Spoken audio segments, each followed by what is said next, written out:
Hi, I'm David, and today I'm going to review Vampire's Kiss starring Nicolas Cage. He's one of my favourite actors, and this is one of his most weird films.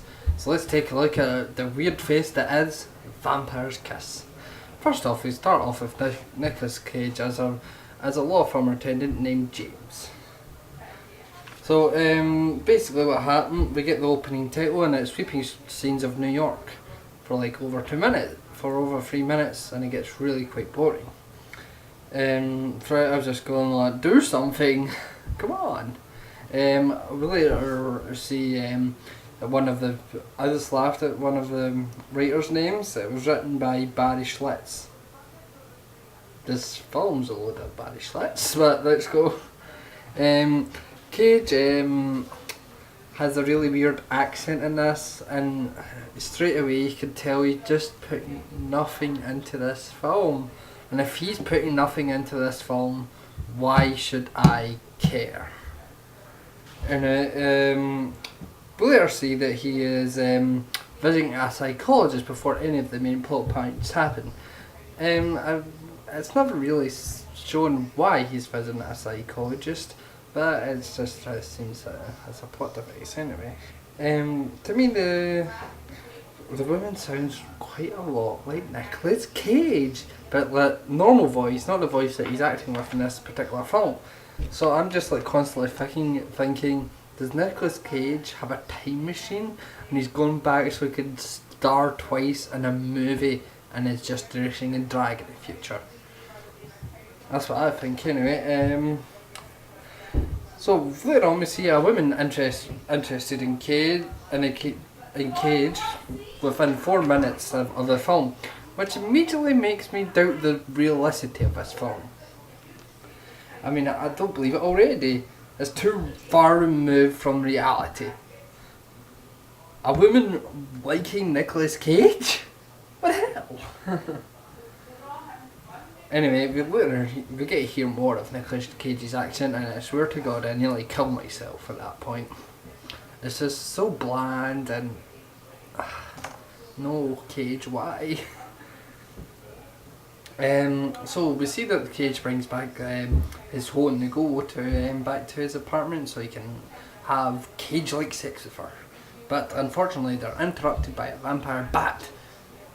And along the way, while they're coming up the stairs to go into the apartment, we see a boy spying on them for no apparent reason. Oh well, it's just like, he's just staring there at them for no reason. It's never explained, it's never addressed, it's just staring for no reason.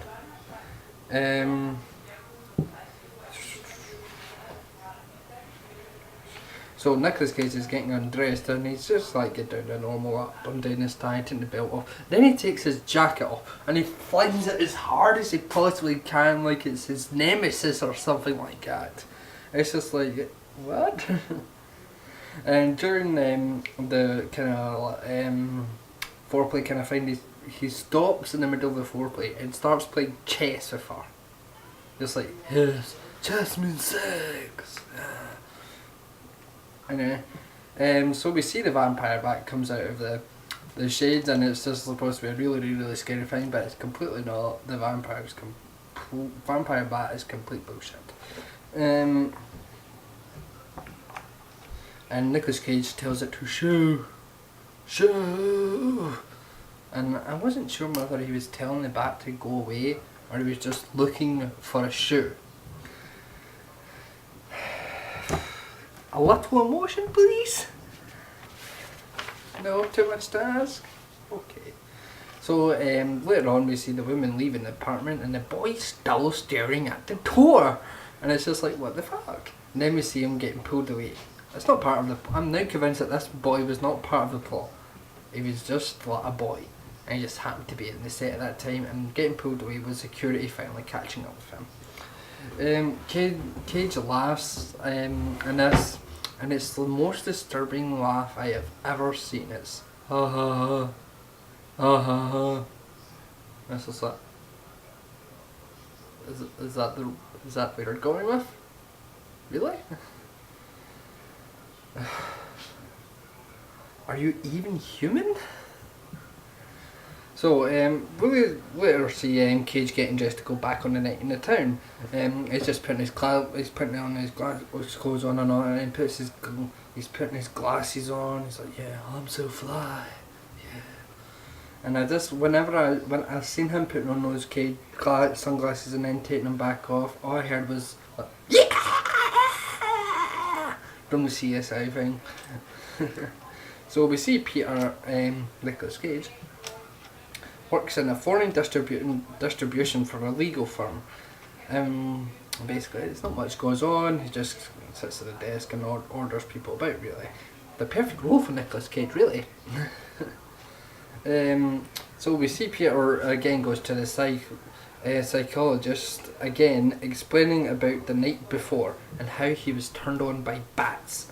Why doesn't that surprise me that Nicolas Cage, one of the weirdest people on this planet, is turned on by one of the weirdest animals on this planet? I bet he just probably thought it was Uncle Mark coming to visit or something. Oh no, a bat. Oh, Uncle Mark, no, I'm trying to get busy. No. Anyway, why...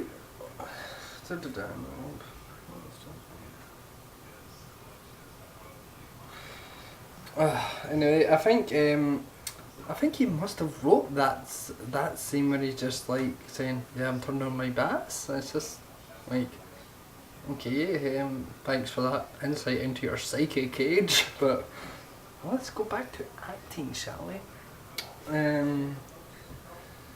So Rachel later meets another woman at the bar when he's going back out, who's called Rachel, who turns out to be a vampire or not a vampire. It depends on whether you actually believe the vampire person exists or not.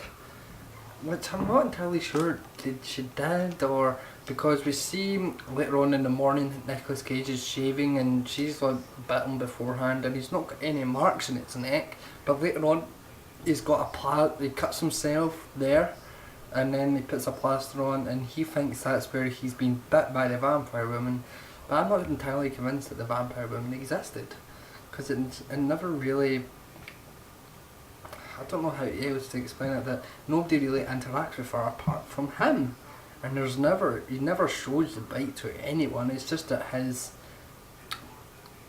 attitude changes. But he was already weird beforehand. It's not really that hard to see that Peter turns into this mad, raving, kind of obsessive person. He was already that anyway.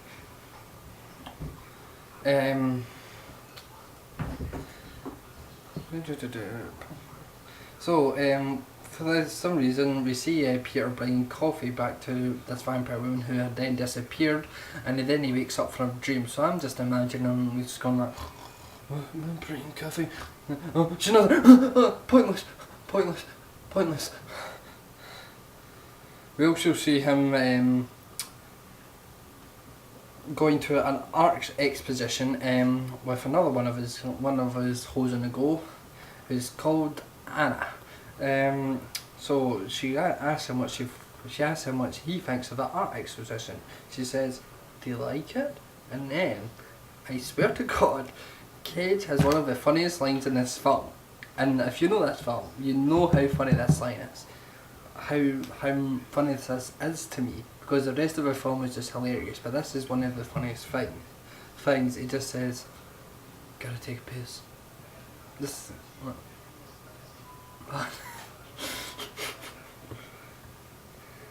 It's just his answering... later on we go back and we see he leaves the women out in the middle of a date for no reason.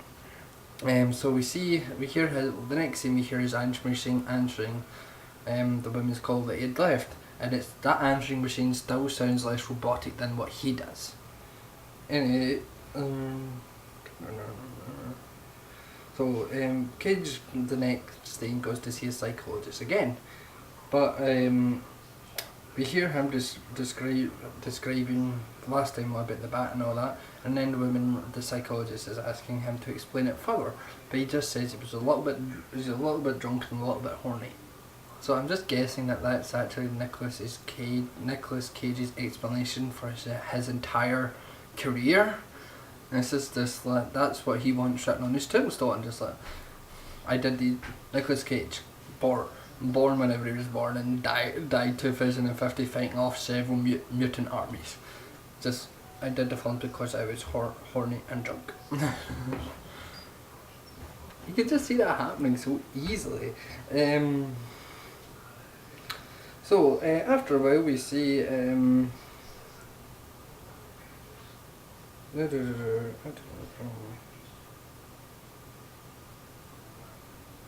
so we see that he starts getting really angry at Alva, the secretary for his office, and he says, "Am I getting through to you, Alva?" It's just one of those Nicolas Cage moments, and it's just one of his freakouts. And to me, what that line should have really been was, "Am I acting? Audience!" So, you know, it's just one of those scenes that in all Nicolas Cage movies where you just go, did that just really happen? And you're just confused. And it leaves you wondering why. Why? So we later see that the vampire reappears and bites him on the neck again. So, push through. See, I have notes. Aha. So, we see him later after that scene back in his office after a while, and he's sitting in his office with his sunglasses and a little bit of thing. When I think you see him as a vampire, but again, the vampire thing is never really confirmed. So all we hear him, we see him sitting in the back in his office with the blinds closed and just goes, "Alva, Alva, Alva." So I'm just imagining him going, "Stella!" So he starts becoming more obsessed with the contract that Alva was supposed to find, and with Alva herself, because he maybe sees her as the only way to get out of his current situation.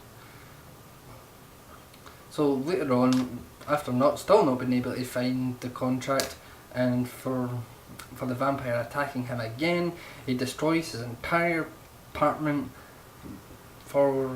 brought on by rejection from Alva, because he had asked her to go on a date and she rejects him. So I think maybe he was actually starting to like her a little bit. So we see he goes back to the psychiatrist, and this is one of the more famous scenes where he goes, "How could somebody not follow something as easy A, B, C, D, E, F, G," so forth and so forth. And so I just think he's just gone, "Yeah, I had my acting nothing to do. A, B, C, D, E, that's how you emoting." He accuses the psychiatrist of misfiling the contract, so he's accusing everybody and he's starting to lose his mind. You can see how much acting he's doing because he's losing his mind and because he's weird. Oh. So that's another one of those Nicolas Cage freakouts. So we see him go back into his office, and one of the female secretaries, not Alva, says he's so eccentric. I'm just convinced that that's not script, and it's just her talking about Nicolas Cage, and it just got put into the film. So we see later on after that the most famous scene, the Alva scene, where he goes, "I want to give this job to another person if I wanted to. This is the worst job in the world, and you have to do it. You have to, or you're fired." And his face just gets bigger and bigger, and his eyes popping, and I'm just like, "You sir, acting, overacting, 10.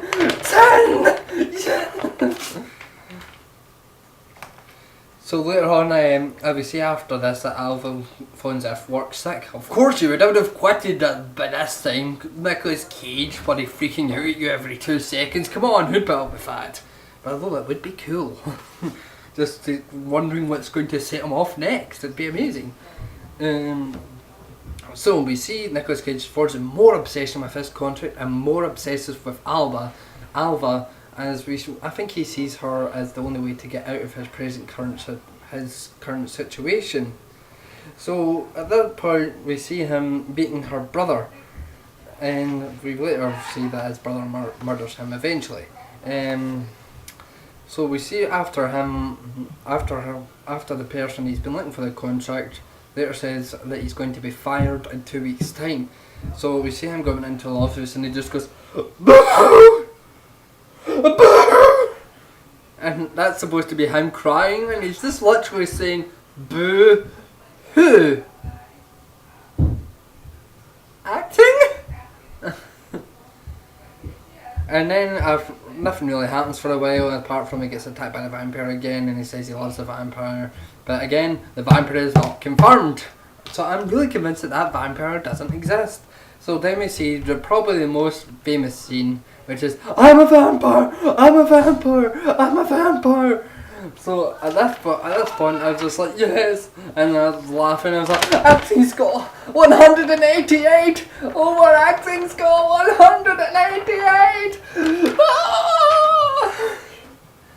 And then he does, right after that it's the scene when he's dragging this big blank of wood asking people to kill him, and eventually, as I said, Alva's brother does kill him, releasing him from his insanity.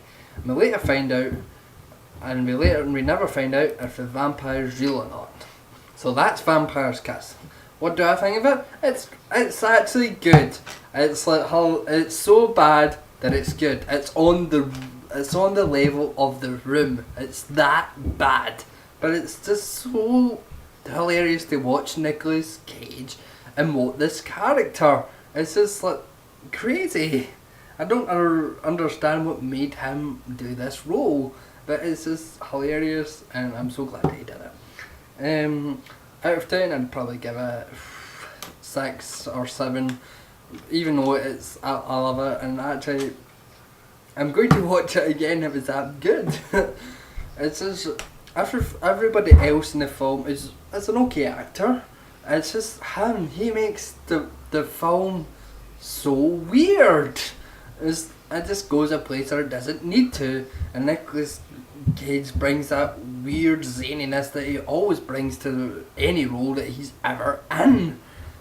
Other than that, as I said, this film was written by Mark Schultz, and I would say this film is a load of Mark Schultz.